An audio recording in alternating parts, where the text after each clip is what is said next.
Boker Or Beshem Hashem Naaseh Venatzliach. Nous sommes aujourd'hui le mercredi 22 du mois de mai, le Yud Dalet du mois de Iyar. Pesach Sheni Lechem Tovim Shalom Zchut Rabbi Meir Malanes, Rabbi Yehuda Bar Ilai, le Riloula aujourd'hui. Tagen Alechem V'Alenu V'Al Kol Am Israël et tous les otages qui reviennent en bonne santé. Al Chayalenu V'Otam Mikol Tzara U'Mtzukom Mikol Nega U'Machala B'Geoula Shlema Amen. Shiur demandé avec un thème aujourd'hui, perdre son temps.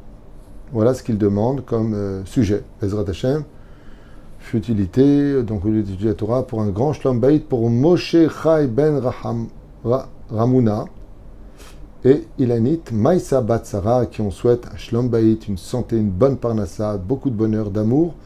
Bezrat Hashem, Chinuch et mitzvot pour leurs enfants sur le chemin de la Torah et des mitzvot, la Géoula, très vite, Bezrat Hashem, et beaucoup de bonheur pour tous les enfants d'Israël.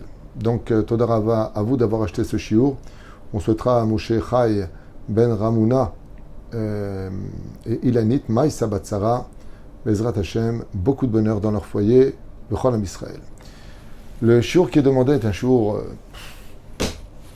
sur lequel toute notre Torah repose et qui, comme dans cette paracha de Béar, est en rapport avec le sujet. Le temps est certainement la valeur la plus précieuse dans ce monde, et certainement la valeur la plus exquise dans ce monde, puisque comme vous le savez tous, dans la vie d'un homme, eh bien, au niveau de ce qu'il vit tous les jours, il y a 31 536 000 secondes dans une année. 31 536 000 secondes dans une année. Multiplié par 70 ans de vie, ça donne 2 207 520 000 secondes. Si on comprend bien ce qu'on vient d'entendre, une vie de 70 ans est composée de 2 207 520 000 secondes. Quand on regarde notre montre et qu'on observe les petites aiguilles des secondes, on se dit, mais attends, 2 secondes. Chaque fois que l'aiguille, elle avance de seconde en seconde, eh bien, on se rappellera d'un proverbe très connu. On peut gagner de l'argent, on peut perdre de l'argent, mais on ne peut que perdre son temps, sauf pour celui qui sait le rendre éternel. Ce qui fait que le temps, on ne peut que le perdre. Parce que chaque seconde qui passe est perdue. Elle ne reviendra plus. Quand on ne fait rien de son temps, il y a un proverbe qui est incroyable, qu'on dit en français comme en hébreu. Tuer le temps. Je ne savais pas comment tuer le temps. Alors non seulement le temps, on a l'habitude de le perdre, mais en plus de cela, on peut carrément arriver à tuer ce temps-là. Alors, tout le monde sait très bien que une des choses les plus essentielles dans la vie d'un homme, c'est de sanctifier le temps. La première mitzvah que Dieu nous a donnée en tant qu'Hébreux, en tant que nation qui sortions du pays d'Égypte, c'est la sanctification du temps. Rosh Chodesh Lachem. Celui qui veut être roi, Lachem, c'est les lettres du mot Melech. Voici le renouvellement des mois que je remets dans vos mains. C'est vous les Hébreux qui maintenant allez fixer à part Shabbat le fonctionnement du temps pour chacune des fêtes juives, Pessah, Shavuot, Sukkot et ainsi de suite, car vous allez définir quand va commencer Rosh Chodesh, et par rapport à ça, le 6 du mois de Sivan. Alors ce sera Shavuot, mais si je ne sais pas quand est-ce que tombe Rosh Chodesh Sivan, je ne peux pas savoir quand est-ce que tombe le 6 du mois de Sivan. Qui fixait ce temps-là? Rabban Shimon ben Gamiel. La Gemara nous compte que les témoins venaient pour donner leur témoignage sur les signes de la Néomie, quelle forme ils avaient, est-ce que tu l'as vu comme ça ou est-ce que tu l'as vu comme ça la lune, et chacun venait témoigner pour qu'on puisse fixer la Néomie jusqu'à ce que Hillel Azaken ait fait la Takana. Bezrat Hashem, Hillel a fait la Takana des calendriers hébraïques par la suite. Mais quoi qu'il advienne, on a utilisé cela dans Masechet Makot, dans Masechet Sanhedrin, à savoir, Bémet, comment est-ce qu'ils avaient vu la lune. Ce qui fait que le temps nous a été donné dans les mains, et celui qui contrôle le temps contrôle l'univers. Car là-bas, le temps n'existe plus. Il n'existe que dans la stratosphère dans laquelle nous vivons, dans cette atmosphère qu'est la Terre, sur lequel seul le temps est sans impasse. De l'autre côté, dans l'espace, espace. Nous sommes dans l'espace-temps. Ce qui fait que là-bas, on plonge dans l'espace de la vitesse lumière et dans d'autres dimensions. Dans cette paracha de Béar, les mitzvot qui nous sont comptés rappellent 3 choses. Le Shabbat, la Shemitah et le Yovel. Qu'est-ce que le Shabbat? Shabbat Vaïnafash. C'est un moment où on arrête le temps. On ne fait plus rien. On mange 3 seudot. On dort. Shena Beshabbat Anouk, c'est les initiales du mot Shabbat. On étudie la Torah. Mais on ne fait rien, on ne travaille pas. Pour la Shemitah, alors que l'agriculture a toujours été le centre même de toutes les richesses du peuple d'Israël, dans le travail, eh bien, on laisse la terre s'assécher, s'oublier. Et qu'est-ce qu'on faisait pendant Shnat Shemitah? Les agriculteurs allaient tous étudier la Torah. Et Dieu promettait que la 6e année sera productive pour la 7e et 8e année. Ce qui fait que l'abondance de la bracha n'appartenait qu'à celui qui s'est arrêté le temps et laissé le temps au temps. C'est un truc de fou. C'est la paracha de la semaine. Voyons ce que nous disent les Chachamim. Goy, chez Shomer Shabbat, Chayav Mita. Un non-juif qui est Shomer Shabbat est condamnable à mort selon le Sanhédrin. Pourquoi? Ki'alehem Nehemar, car le verset dit sur les nations du monde, Yomam Valayla lo yishbotu. Le jour comme la nuit, vous ne cesserez. Ça veut dire quoi? 24 sur 24, 7 sur 7. Lama. Même si on veut expliquer, prends un jour de vacances, prends un jour de repos pour mieux travailler la semaine. Aval quoi qu'il advienne, n'oublions pas que le monde dans lequel nous sommes, c'est un monde de réparation. Et que si tu arrêtes de travailler, eh bien c'est que quelque part tu estimes que le monde est arrivé à son aboutissement. Car la Neshama du juif, venant du Gan Eden, qu'est-ce que dit la Gemara sur le Gan Eden? Qu'est-ce qu'on faisait dans le Gan Eden? Réponse, rien.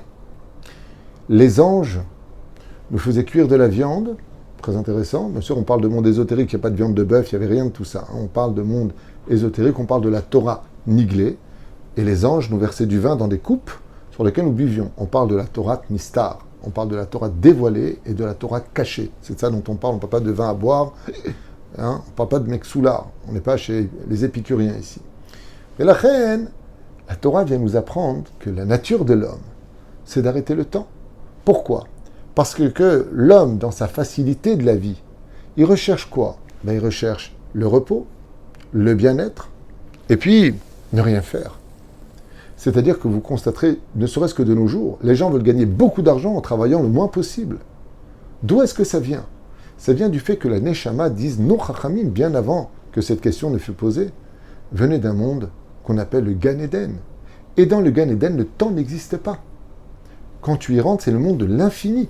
Tu n'es plus dans les secondes, comme tellement de témoins oculaires racontent leur mort clinique en disant on est dans une lumière d'amour, et qu'est-ce que tu fais là-bas? Rien, rien. Tu ne fais que jouir de la présence divine dans un amour infini, d'un bien-être inexplicable. D'accord, mais qu'est-ce que tu vas faire toute ta vie pour l'éternité dans un monde où tu fais rien comme ça? On dirait un zombie. Il dit non. Parce que ne rien faire en jouissant de la présence divine, c'est la meilleure façon d'agir dans ce monde, comme on le voit dans l'Aïd Bo des doutes. Quand on le voit, pour ceux qui sont assis en train d'étudier la Torah, ces ignorants de l'esprit, si pauvres du côté intellectuel, mais qui se prennent pour des ténors, qu'est-ce qu'ils disent de ceux qui sont assis et qui étudient la Torah? Des parasites. Vous ne servez pas la société, vous ne servez à rien. Vous vous trompez. Dafka, c'est très curieux, mais dans l'étude de la Torah, ce que j'ai pu constater, avec le peu d'études que moi-même j'ai eu en yeshiva, c'est que dès que tu mets ta tête dans l'étude de la Torah et que tu relèves la tête, les heures sont passées. La dernière fois à Tête Vav, nous avons fait 2 heures de cours. 2 heures. 2 heures, c'est quand même 2 fois 60 minutes. Quand ma femme a dit, il est déjà 18h30, je dis, mais c'est pas possible, je n'ai pas commencé le cours. Et tout le monde était étonné. Comment 2 heures se sont passées à si grande vitesse? Parce que la Torah te transporte au-dessus du temps. Au-dessus de tous les temps. Ce qui fait qu'il faut accepter de prendre le temps, d'arrêter le temps pour sanctifier le temps, même si aux yeux des autres, tu perds ton temps. Prenons le cas de cet homme qui un jour a entendu du Rav que le jour du départ d'un homme, la première question qu'on lui posera dans la tombe, comme c'est marqué dans Shabbat 31 Moudalev, donne-moi tes heures d'études. Lui, il avait une boutique de prêt-à-porter, et donc tous les matins, à 9h, il devait être impérativement là-bas. Et là, il est venu voir sa femme. Et sans lui dévoiler où il voulait aller, il lui a dit, tu sais, chérie, demain matin, j'ai un rendez-vous très important, est-ce que tu peux ouvrir la boutique à 9h? Sa femme lui a dit, c'est très très important. Il dit, c'est très important, c'est primordial pour moi. Il lui a dit, très bien, j'irai. Et voilà qu'à 11h, il débarque dans la boutique et remercie son épouse qui retourne à la maison. Il lui dit, je peux te demander quelque chose? Demain matin, j'ai un rendez-vous avec ce même client très important. Elle lui dit, très bien. Au bout de la 3e fois, la femme lui dit, mais je ne comprends pas. Qui est ce client? Qu'est-ce qui se passe? Où vas-tu? Et puis, pourquoi tu reviens précisément à 11h 3 fois de suite? Il n'a pas osé lui répondre et lui dit, la seule chose que je puisse te demander, c'est demain matin, est-ce qu'une fois de plus, tu peux me remplacer jusqu'à 11h? La femme a accepté. Mais en fronçant les sourcils, elle lui a dit, toi, tu ne vas pas t'en sortir comme ça. Et au lieu d'aller ouvrir la boutique à 9h, elle l'a suivi. Et elle s'est rendue compte qu'il se dirigeait vers la yeshiva. Et elle observa par la fenêtre en train d'être assis et d'étudier la Torah avec une chavruta. Folle de colère, elle est rentrée au Beth Midrash. Tu te moques de moi, tu me fais croire que tu vas signer des affaires avec un client alors que je te trouve ici en train d'étudier la Torah. Et en plus de ça, tu ne me le dis même pas. Tu n'as pas honte alors qu'on est une boutique. Moi, je devrais être à la maison et toi, tu devrais travailler dans la boutique. À ce moment-là, le Rosh Yeshiva s'est levé et il lui a demandé à cette femme de sortir du Beth Midrash pour parler avec elle. Et une fois dehors, il lui a dit, j'ai une question à vous poser, madame. Vous voyez votre mari. Si maintenant je vous annonçais qu'il était décédé, qu'est-ce que vous feriez de la boutique? Ah bah, il faut nourrir les enfants, ce serait terrible, ce serait horrible, mais je serais obligé de travailler. Il lui a dit, combien d'heures vous travailleriez par jour? Ah bah toute la journée, parce que les clients, ils débarquent 9h, 10h, midi, 13h, l'heure de pause. Alors le Rav lui a dit, vous avez de la chance, madame. Votre mari est vivant. Seulement sachez une chose, de 9h à 11h, il est mort tous les jours. Il vient étudier la Torah ici, parce que comme je l'ai enseigné, il a entendu, la première question qu'on lui posera le jour de sa mort, et à lui particulièrement, mais il pourra vous accuser, à vous, de ne pas l'avoir laissé étudier ces heures. Donne-moi les heures où tu as su arrêter le temps pour sanctifier le temps. Kavata aitim la Torah. Est-ce que tu as fixé un temps à l'étude de la Torah? Ce qui fait que nous sommes obligés, qu'on le veuille ou pas, comme le dit le premier chapitre de Yoshua bin Nun, 8e verset, tu étudieras la Torah le jour et la nuit. Nous avons l'obligation, le jour de l'étudier et la nuit de l'étudier, et de fixer un temps d'étude pour cela. Et c'est pour cela que si chas v'shalom, on n'en vient pas à cela, à fixer ce temps, alors il est évident, c'est le temps qui a pris contrôle de nos vies, et ce n'est pas nos vies qui ont pris contrôle du temps. Au sage de nous dire, Adam la Amol Yulad. Tout à l'heure, nous disions quelque chose de très profond et intéressant. Que l'homme qui ne travaille pas, que l'homme qui ne construit pas, ne complète pas, est une personne qui estime qu'il a fini son tikkun. Vous voyez, aujourd'hui, Dieu a créé le blé et nous, on en fait du pain. Donc, si l'homme ne va pas travailler cette farine, puis en faire du pain, on ne mange pas dans ce monde, car le blé, de par lui-même, n'est pas consommable. Ce qui fait que quand on arrête de travailler, eh bien, on estime qu'on ne complète pas le monde. C'était vrai, jusqu'au jour du don de la Torah. La Torah, c'est la rallonge qui permet à l'homme, quand elle s'occupe d'elle, de compléter le tikkun à la place de l'homme. Et c'est ce que dit la Gemara dans Masechet Shabbat Bedaf Lamed Amud Bet. Atida, l'atid lavo Eretz Israël otzi etzim sheitnu gluskaut. La Gemara nous dit en bas de la page, quand viendra le tikkun final, eh bien, la terre donnera des arbres qui donneront eux-mêmes des gâteaux. Mashma Mikan, qu'on n'aura pas besoin donc d'aller labourer les champs, de travailler le blé, d'en faire des gâteaux ou du pain. Pourquoi? Parce que le tikkun sera complet. Et c'est ce que nous dit cette paracha de Béar. Si vous laissez tomber tel que moi je vous le demande, alors je compléterai moi votre tikkun. Arrête si pendant une année de Zacher, tu laisses la terre sans être labourée, sans être arrosée, mais elle va pourrir, elle va faire grandir des ronces. Dieu te dit, ne t'inquiète pas. Un petit peu d'ailleurs à l'image de ce qui se passe dans la savane. Il y a des incendies incroyables qui brûlent la terre et va renouveler les molécules pour redonner une verdure impressionnante à la bonne saison. Le fait d'arrêter le temps, parce que Dieu nous le demande, celui qui a les clés du temps, c'est sanctifier le temps pour avoir un meilleur avenir dans le temps. Ce qui fait qu'en allant en arrière, on peut mieux voir l'avenir. Et ce temps-là doit être sanctifié chaque jour de notre vie.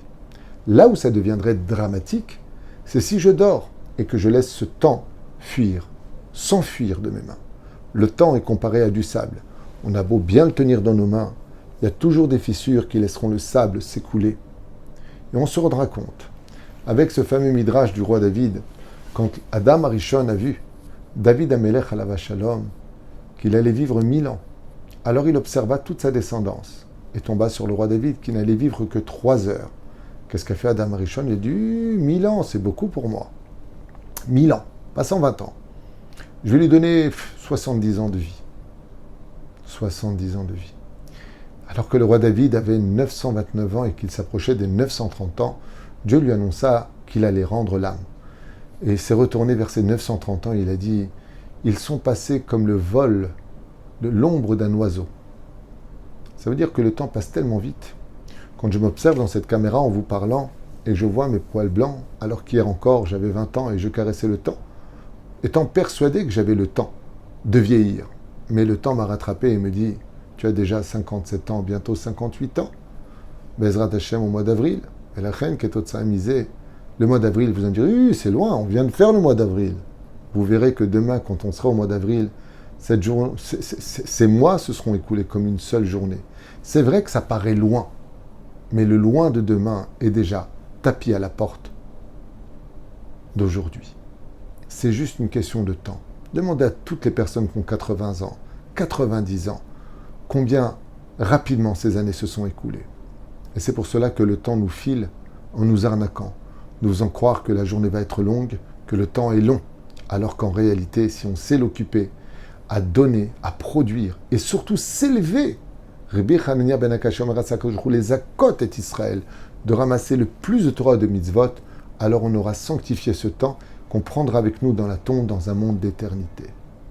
Les Ma'adavardomé, nos Chachamim nous ont donné une très belle image que tout le monde connaît.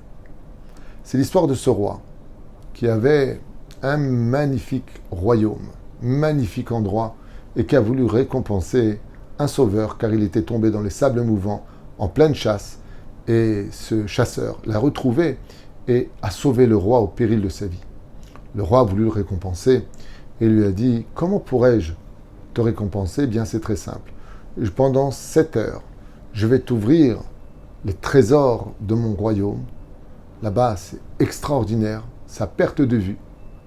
Et pendant 7 heures, tout ce que tu sortiras de mon royaume sera à toi. L'homme était stupéfait de la proposition qui lui était faite. Il a dit, quoi? Pendant 7 heures, je peux prendre autant d'or, tout ce que je sors à l'extérieur du palais du roi, c'est à moi? Il lui a dit oui. Seulement, le ministre des Finances n'était pas du tout d'accord. D'abord jaloux, et en plus de ça, il dit, mais attends, mais il peut vider au moins 7-8% des royaumes, des trésors du royaume. Alors il a décidé de mettre en route un stratagème. Et voilà que quand la personne le lendemain se présenta, le ministre des Finances l'accueillit avec un compte à rebours. Et il lui dit, voilà, tu viens d'arriver, on commence. Il dit, alors, emmène-moi vite. Il dit, attends, tu as 7 heures devant toi, d'abord, rentre dans la cour, on a fait en ton honneur philharmonique. Et voilà qu'il s'installe, et effectivement, il y a une centaine de musiciens, des violonistes, et ça joue, et lui, il est comme un fou. On joue en son honneur, et il s'éclate, et il dit, vous connaissez cet air, faites-le-moi. Il regarde sa montre, il dit, bon, il y a 1 heure qui vient de passer, ça va. Et puis, alors, le philharmonique se retire, et puis voilà qu'il rentre dans une pièce, et là, il voit une table avec des énormes buffets, mais un truc de malade. Il commence à s'asseoir et à manger, il avait faim. on lui sert du vin, et puis voilà, qu'il se repose un petit peu. Et quand il lève les yeux, il dit « Attends, mais combien d'heures sont passées ?» Il dit « Vous inquiétez pas, même s'il vous reste 1 heure, lui dit-il en plaisantant, ça vous rendra riche pour l'éternité. » Et ainsi donc, il en a visité les magnifiques musées du roi, et il a travaillé dans les magnifiques palais du roi, magnifiques jardins du roi, les fleurs du roi, les. Puis voilà que le ministre des Finances lui dit « Vous savez, il va être tard, le temps qu'on retourne maintenant au palais du roi, il ne va pas rester beaucoup de temps. Mais voilà qu'en se promenant au retour, il dit, vous n'avez pas monté sur ce cheval, venez à l'écurie, je vais vous montrer les chevaux du roi. » Il voit les chevaux du roi, il est stupéfait, de couleur perle, magnifique. Et puis voilà que, de retour enfin, alors que le soleil allait se coucher, il arrive devant la porte et là ils ouvrent devant lui et il voit à l'infini pratiquement des trésors de tout matériau différent, d'une valeur inestimable. Il est comme un fou. Il sort enfin son sac pour mettre, et là le Premier ministre il lui dit « Désolé, mais les 7 heures viennent de s'écouler. Refermez les portes. » Et les portes se referment face à lui, et il est comme un fou. Pourquoi il est comme un fou ? Parce qu'il retourne bredouille chez lui. Alors qu'il avait une occasion extraordinaire de ramasser un maximum. Seulement, qu'est-ce qu'a fait le Yetzer Hara, le ministre des Finances ? Il l'a rendu fou. Viens voir les concerts, et viens voir le monde, et va à droite, et va à gauche, et voyage à droite, et regarde ceci, et regarde cela. Au lieu de ramasser, pour ces 7 heures que Dieu nous a données, qui est le roi qui veut nous récompenser. 7 heures, c'est les 70 ans de vie en moyenne, 80, 90, 60 ans, peu importe. Alors on a bien profité, on a vu des choses. Mais quand les portes se ferment devant nous et que la mort arrive, on dit, mais qu'est-ce qu'on a été bête ? Je n'étais pas venu pour ça. J'étais venu pour ramasser un maximum pendant 7 heures. J'aurais pu remplir mon panier. Et l'homme retourne bredouille dans le monde futur, ne pouvant même pas profiter un seul moment, si ce n'est que de pseudo-souvenirs, où sa vie s'est plus ou moins bien déroulée. Mais en réalité, il a oublié un détail. C'est pas là-bas qu'il vivait. C'est de retour chez lui, dans son monde futur. Et la reine, le temps nous est précieux. Le temps nous est accordé. On a le droit de se reposer, mais qu'à la condition où c'est pour mieux retrouver le temps, de le consacrer à un moment d'éternité, que de le laisser mourir dans des souvenirs qui n'apporteront aucun avantage le jour de notre départ. Être capable de concentrer le temps dans lequel nous sommes et de le rendre éternel par des moments d'éternité, de Torah, Mitzvot ou Maasim Tovim, de bonnes actions, de bonnes choses, alors vous remarquerez que même quand vous ne serez plus de ce monde, les gens rappelleront dans leur temps à eux les bons temps vécus avec vous. Parce que vous avez su le sanctifier, ce temps, pour lequel vous êtes mouzmanim le chayer olam haba. Chen Chazan nous disent, Be'ezrat Hashem Yitbarach, la Torah contrôle le temps et nous dit quand travailler et quand l'ishbot. Et ça, c'est le cadeau que nous a donné la Torah. Quand on était esclave chez Pharaon, 7 jours sur 7, on travaillait. Pourquoi ? Pharaon disait, vous ne devez pas être fainéant. Le temps qui passe, ça peut construire encore une ville et encore une ville. Donc, soyez productifs, comme le disent les nations du monde. Il faut être productif dans la vie. Mais chez nous, les Juifs, le travail est un peu différent.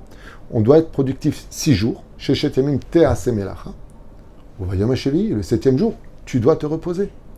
Parce que le repos du Juif, c'est le travail qui est nécessaire, car c'est c'est la Torah qui travaille pour lui. Comme la Shemitah et comme le Yovel. Ce sont des années de richesse, alors qu'on ne fait rien. C'est Dieu qui fait tout. Alors pourquoi trop se fatiguer alors que Dieu est associé dans chacune de nos actions, à la condition on est capable de le prendre avec nous, à tout temps et en toute heure. Et ainsi donc le temps sera sanctifié, Bezrat Hashem, pour un meilleur avenir de nous. Donc, on l'a tous compris, s'il y en a qui perdent du temps, au moins ne passez pas votre temps à assassiner ce temps, parce que le temps ne reviendra pas. Et quand on passe de l'autre côté où le temps n'existe plus, on s'en veut d'avoir gâché ce temps qui nous a été donné pour mieux vivre l'éternité. Baruch Adonai Leolam, Amen ve Amen.